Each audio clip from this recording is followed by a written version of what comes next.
بسم اللہ الرحمن الرحیم۔ دوستو، جنابت کے غسل میں کوئی آدمی اگر کلی کرنا بھول گیا، اس کے بعد اس نے نماز بھی پڑھ لی، تو اب اس صورت میں کیا ہوگا؟ غسل پھر سے کرنا ہوگا یا صرف کلی کر لینا اس کے لیے کافی ہوگا اور نماز ہوئی یا نہیں؟ تو اس صورت میں آپ جان لیجئے اس کو غسل پھر سے نہیں کرنا ہوگا، غسل کا اعادہ ضروری نہیں ہے، صرف کلی کر لینا اس کے لیے کافی ہے۔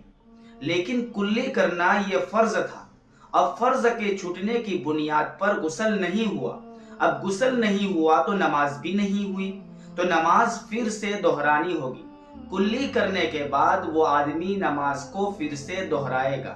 اسی طریقے سے بدن کا کوئی ذرہ سا حصہ خشک رہ گیا، غسل کرنے کے بعد اسے معلوم ہوا کہ یہ حصہ خشک رہ چکا ہے، اس صورت میں بھی پھر سے غسل کرنا ضروری نہیں ہوگا، بلکہ جو حصہ خشک رہ گیا ہے، جو حصہ سوکھا رہ چکا ہے، اس کو دھو لینا کافی ہوگا۔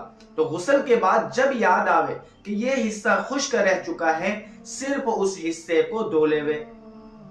امید کرتا ہوں میری بات آپ کو اچھی طریقے سے سمجھ میں آ چکی ہوگی۔ اللہ تعالی ہم تمام کو صحیح سمجھ نصیب فرماوے، آمین۔ السلام علیکم ورحمۃ اللہ وبرکاتہ۔